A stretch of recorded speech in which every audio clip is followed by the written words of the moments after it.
ஐயனார் துணை சீரியல்ல நிலா பல்லவன் 2 பேருமே வரும்போது வழி மறிச்சு வானதியோட அண்ணன் ரொம்பவே பிரச்சனை பண்றாங்க. அதே மாதிரி நிலாவை ஒரு 5 ஆம்பளைங்க கூட தங்கியிருக்கே உனக்கு வெக்கமே இல்லையாங்கிற மாதிரி ரொம்பவே அசிங்கமா பேசுறாங்க. இதை கேட்ட பல்லவன் வானதியோட அண்ணனை அடிக்கிறதுக்கு போறாங்க. ஆனா நிலா தான் பல்லவனை தடுத்து கூட்டு வராங்க. அப்போ பல்லவன் சொல்றாங்க, ஏன் அண்ணி என்னைய கூப்பிட்டுட்டு வந்தீங்க? அவன் என்னை ஒரு 10 அடி அடித்தாலுமே என்னால் ஒரு அடி கூட அடிக்க முடியாதா? அவன் பேசின பேச்சுக்கு என்னால் அவனை விட்டுட்டு வரவே முடியலைன்னு சொல்கிறாங்க. அப்போ நிலா சொல்கிறாங்க, அதெல்லாம் வேணாண்டா, உனக்கு அடிபட்டா எனக்கு கஷ்டமாயிடும், நம்ம வேணாம் விட்டுரு, இதை நீ வீட்டில் யார்கிட்டையுமே சொல்லக்கூடாது அப்படின்னு கேட்குறாங்க. ஆனால் பல்லவன், அணங்கு கிட்ட சொன்னாதான் அவனை வாய் பேசின அந்த வாயை உடச்சி விடுவாங்க அப்படின்னு சொல்கிறாங்க. ஆனால் நிலா, நீ சத்தியம் பண்ணி என்கிட்ட, நீ அவங்கக்கிட்ட சொல்லவே கூடாது. சொன்னால் சோழனுக்கு தான் பிரச்சனை வரும். அவங்க ஏற்கனவே லைசன்ஸ் இல்லாமல் இப்போ வேலை இல்லாமல் ஒரு மாதமாக வீட்டில் இருக்கிறாங்க. அப்படி இருக்கும்போது அவங்கள நம்ம கூட கொஞ்சம் கஷ்டப்படுத்த வேண்டாம், இதை அப்படியே விட்டுருன்னு சொல்லி சத்தியம் வாங்குறாங்க.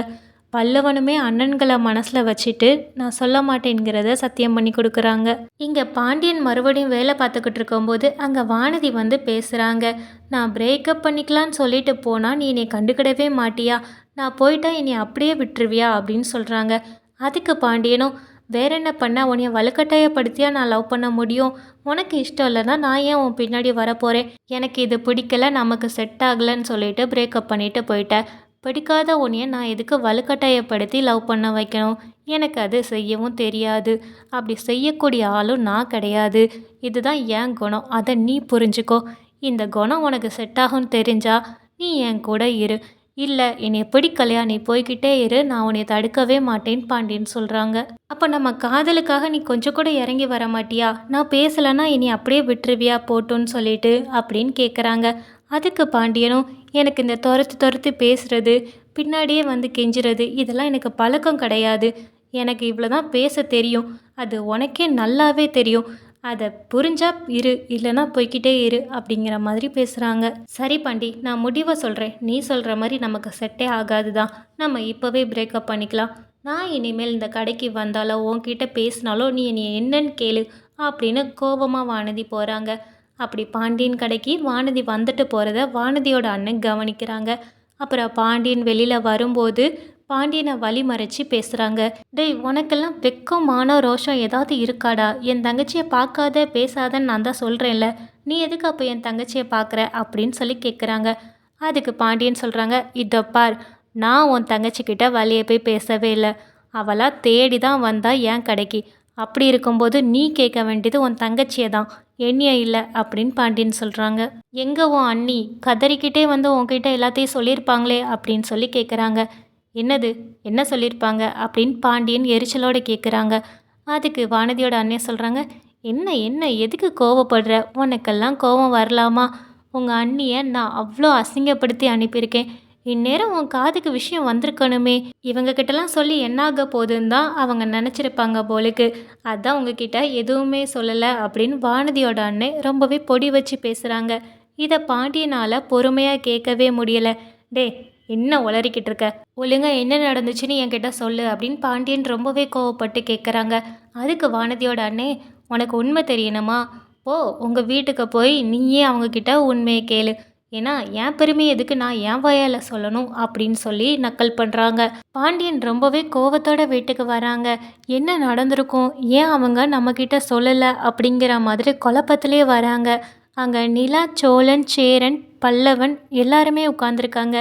நேராக வந்ததுமே நிலா கிட்ட, ஏங்க நான் உங்ககிட்ட ஒன்று கேட்கலாமா அப்படின்னு சொல்லி சொல்கிறாங்க. அப்போது நிலாவுமே, என்ன சொல்லுங்க அப்படின்னு சொன்னதுமே, இந்த மாதிரி வானதியோட அண்ணன் உங்ககிட்ட எதுவும் பிரச்சனை பண்ணானா அப்படின்னு சொல்லி கேட்குறாங்க. இதை கேட்டதுமே இவங்களுக்கு எப்படி தெரிஞ்சதுன்னு சொல்லி பதட்டத்தோட பல்லவனை பார்க்குறாங்க. இதை கவனித்த சோழன், பாண்டியன், சேரன் 3 பேருக்குமே நல்லாவே புரியுது, பல்லவனுக்கு ஏதோ இதை பற்றி தெரிஞ்சிருக்குது. அதான் இதை கேட்கையுமே நிலா பல்லவனை பார்க்குறாங்கன்னு சொல்லிட்டு, என்னதாங்க அன்னைக்கு நடந்துச்சு அதை சொல்லுங்களேன் அப்படின்னு பாண்டியன் மறுபடியுமே கேட்குறாங்க. நிலா, நீங்கள் சொல்கிறதுனால நான் சொல்கிறேன், ஆனால் அதுக்கு முன்னாடி இந்த விஷயம் தெரிஞ்சதுமே இந்த வீட்டிலேருந்து யாருமே அங்கே போய் பிரச்சனை பண்ணக்கூடாது, அதுதான் எனக்கு வேணும், அதனால தான் நான் இதை சொல்லாமலேயும் இருந்தேன் அப்படின்னு சொல்லிட்டு நடந்த எல்லாத்தையுமே சொல்கிறாங்க. அப்போ பல்லவனுமே, ஆமாம் அவன் ரொம்பவே அசிங்கமாக அண்ணிக்கிட்ட பேசினான். எனக்கு அப்போவே அவனை அடிக்கணும் போல தான் இருந்துச்சு. ஆனால் அண்ணி தான் எதுவுமே பண்ணக்கூடாது, இங்கே நடந்ததையும் வீட்டில் சொல்லக்கூடாதுன்னு சொல்லி என்கிட்ட சத்தியம் வாங்கிட்டாங்க. அதான் நான் உங்ககிட்ட யார்கிட்டையுமே சொல்லலை அப்படின்னு பல்லவன் சொல்கிறாங்க. ஏங்க இவ்வளோ கீழ்த்தனமாக அந்த பொறுக்கி பையன் நடந்திருக்கான், நீங்கள் ஏங்க எங்ககிட்ட ஒரு வார்த்தை கூட சொல்லலை அப்படின்னு பாண்டியன் கேட்குறாங்க. அதுக்கப்புறம் சேரனும், ஏன்பா இவ்வளோ நடந்திருக்குது, ஒரு வார்த்தையாவது என்கிட்டயாவது நீ தனியாக வந்து சொல்லியிருக்கலாம்ல, ஏன்னா இவனுங்க தான் அடிதடின்னு போவானுங்க, நானாவது கொஞ்சம் அமைதியாக பேசியிருப்பேன்ல அப்படின்னு சொல்கிறாங்க.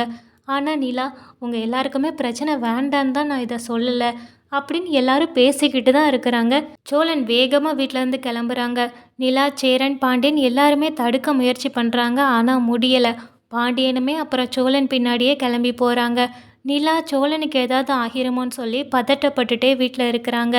போன சோழன் நேராக நம்ம வானதியோட அண்ணனை பார்த்ததுமே ரோட்டில் எல்லாரும் பார்க்குறபடி வானதியோட அண்ணனை புரட்டி புரட்டி எடுக்கிறாங்க சோழன். அதுக்கப்புறம், இங்கே பாரு, என்னோட பொண்டாட்டி நிலா, அவளை பற்றி பேசுகிறதுக்கு உனக்கு எந்த தகுதியும் கிடையாது, ஏன் பொண்டாட்டியை பற்றி நீ எப்படி பேசுவேன்னு சொல்லி சொல்லி செம்மையாக அடிக்கிறாங்க. அடித்து போட்டுட்டு வீட்டுக்கு வந்துடுதாங்க. அதுக்கப்புறம் வானதியோட வீட்டில் இருந்து போலீஸில் போய் கம்ப்ளைண்ட் பண்ணியிருந்தாங்க, சோழன் தான் அடித்தது அப்படின்னு சொல்லிட்டு.